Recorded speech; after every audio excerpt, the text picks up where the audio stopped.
Awesome.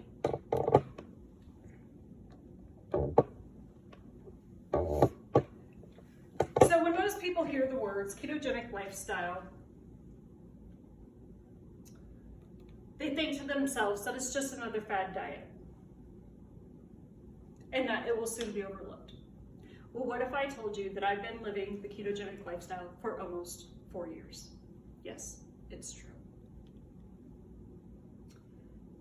It's imperative that you know and understand that the ketogenic lifestyle is more than just eating bacon and losing weight.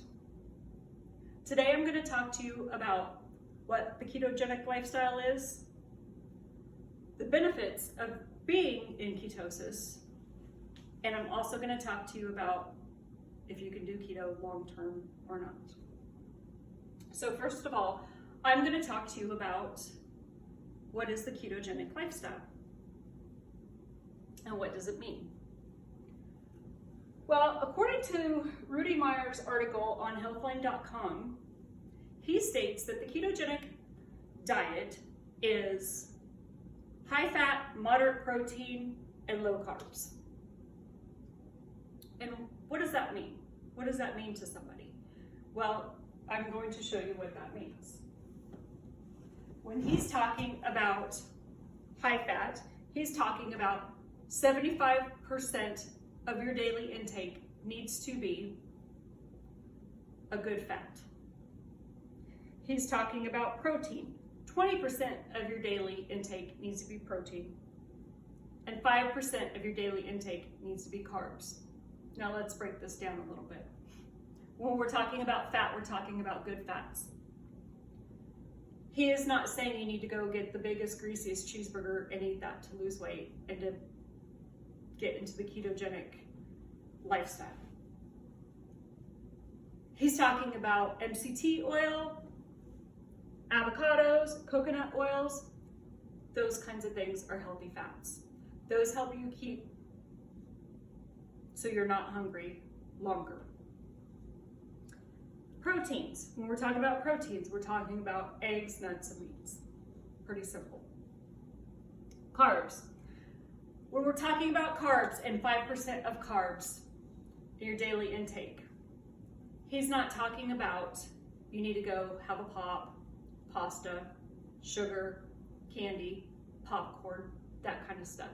He's talking about healthy carbs. Healthy carbs is a carb that can be grown above ground.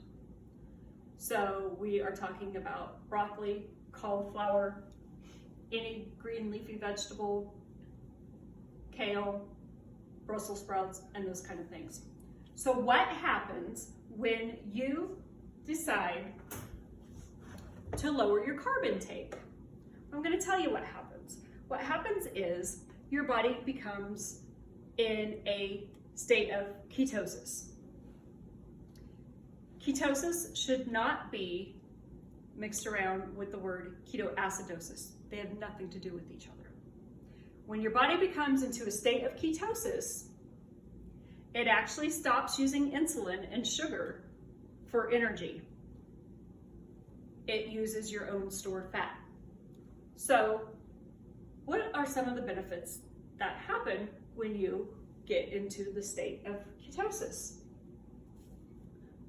Well, Anna Gottner did a research, and she researched some of the benefits of being in a state of ketosis. The first one's obvious. It supports weight loss.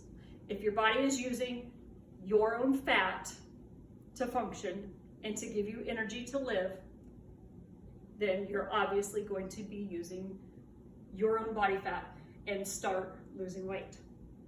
The second one is it improves acne. The reason why it improves acne is because being in a state of ketosis actually balances your hormones.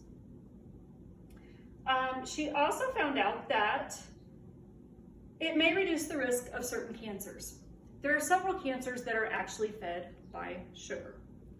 And so when you intake sugar, insulin, glycogen, all that nasty stuff, and put it in your body and you have cancer, all of a sudden your tumors get excited.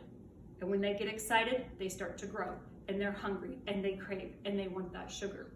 So When you go, if you have cancer and you go get a PET scan, they actually inject you with a solution that has a lot of sugar in it. And what happens is they put you in a machine, and after time, that sugar, if you still have tumors, that sugar will light up your tumors. They will be able to see if the tumors have grown, if they've changed, if they've shrunk, or even if they're gone. Because if they're gone, there's no tumors to get excited that the sugar is there. So sugar is horrid for you if you have cancer. It may improve your heart health. Yes, so a lot of people think high fat, oh, that's gonna be a problem for my heart. Well, it's not. Let's think about it this way. So let's say my kids spill something on the floor, like a Gatorade, Kool-Aid, or pop, and they don't wipe it up.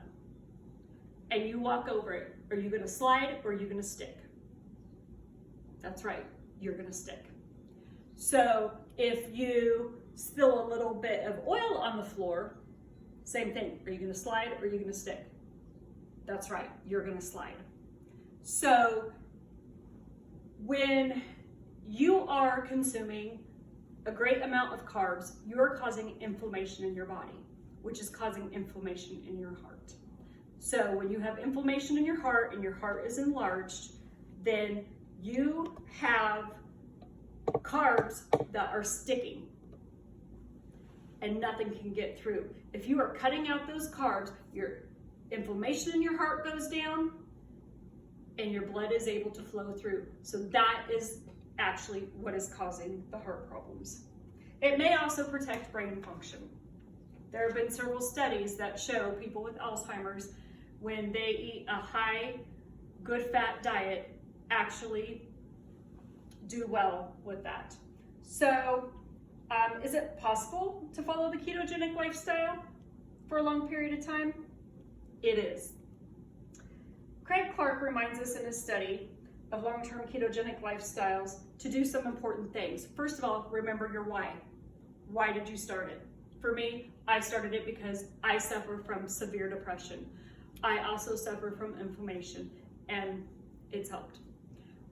Also, he states that you need to assess your carb intake. If things aren't working and you feel like you've fallen out of a state of ketosis, you need to figure out, because sometimes proteins can actually be processed in your body and cause an insulin spike. So now that you understand a little bit of the ketogenic lifestyle, what it is and why it's so important to you, you can start living a healthier lifestyle right away. Thank you.